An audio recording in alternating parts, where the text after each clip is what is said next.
Men in dresses are getting a lot of attention across social media. Many support it, but just as many are against it. So that brings up the question, when did clothing become gendered? Ancient Romans were known to wear loose-fitting togas. In the 14th century, it was common for men to wear skirts with tights. Kilts were popular everyday wear for Scottish Highlanders in the early 18th century. European royalty wore makeup, wigs, and elaborate skirts to signify their social status. But with new innovations in tailoring clothes, as well as the demands particular jobs had, it wasn't practical for everyone to wear loose-fitting, flowy clothing made from large pieces of cloth. By the 1800s, trousers became commonplace for men to wear horseback riding, mining, and farming, and military uniforms featured long pants and jackets. An article written by J.R. Thorpe for Bustle explains that if societies were gender divided as to who rode the horses, did the fighting, and rounded up the cattle, it stands to reason that pants slowly developed to be a masculine necessity. In other words, since all of these jobs and activities were typically done by men, these clothing styles also became associated as men's clothing. In the book Gender by Lisa Wade and Myra Marks Ferry, this notion of gendered clothing is elaborated on as well. They say, people also tend to wear clothes that preserve the illusion of the gender binary. This starts when we're children, partly because clothes for kids are designed to emphasize gender difference. Shirts for girls, for example, sometimes cinch at the waist or include lower necklines, whereas boys' clothes, even in the exact same size, are looser, boxier, and show off less skin.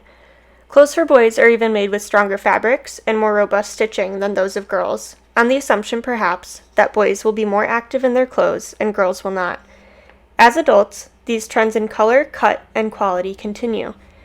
Trying on clothes designed for the other sex is a quick and easy way to test how much they contribute to our masculine and feminine appearances. However, there have always been people that pushed back against this expectation that certain styles should be worn by certain genders. According to Betty Luther Hillman in Frontiers, a journal of women's studies, in the 1960s and 70s, both men and women were challenging these gender norms and what it meant to look like a man or a woman. Men began to grow their hair long, women wore jeans and pants, and unisex clothing saw a rise in popularity. Hillman attributes the challenging of the connection between clothing and the politics of gender and sex roles to feminist activists of the 1960s, but also mentions that there are other groups who politicize self-presentation similarly, such as hippies and Black Power advocates. For New Left activists, they emphasize this idea of women's clothing rather than their political demands because according to them, the playing up of fashions with regard to women perpetuates their status as sexual objects, and this is the basic form of oppression women must struggle against. She also explains that the sexualization of women was aimed at men, so that they expect women to look a certain way, and in turn women will feel compelled to fulfill this expectation. Today we call this phenomenon the male gaze. With male celebrities past and present, like Mick Jagger, Pete Davidson, and Brad Pitt, wearing what is considered women's clothing, like dresses and skirts, and female celebrities, like Billie Eilish or Cara Delevingne, wearing men's clothing like baggy pants and oversized t-shirts, or a suit and tie, and even stores like Target transitioning to gender-neutral sections in their stores. This idea of clothing having gender is quickly shifting in Western society. Perhaps one of the greatest pioneers of this modern-day movement is Harry Styles. He came to fame in the boy band One Direction, and after the group disbanded, continued with his solo career. While extremely popular as a musician, a lot of people may also know him as being the first man to be featured solo on the cover of Vogue magazine, wearing a Gucci designer dress for the occasion. He continues to defy the gender expectations around clothing during his performances and in daily life. In the interview he did for Vogue, he says, "Clothes are there to have fun with and experiment with and play with. What's really exciting is that all of these lines are just kind of crumbling away. When you take away, there's clothes for men and there's clothes for women. Once you remove any barriers, obviously you open up the arena in which you can play. I'll go and shop sometimes and I just find myself looking at the women's clothes, thinking they're amazing. It's like anything. Anytime you're putting barriers up in your own life, you're just limiting yourself. There's so much joy to be had in playing with clothes. I've never really thought too much about what it means. It just becomes this extended part of creating something."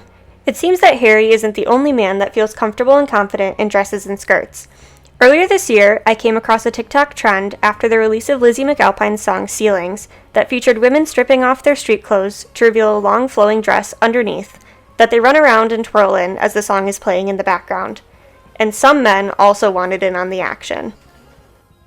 The Savannah Bananas, an exhibition baseball team in Georgia, are known for quickly hopping on TikTok trends and incorporating them into their games, and this one was no exception.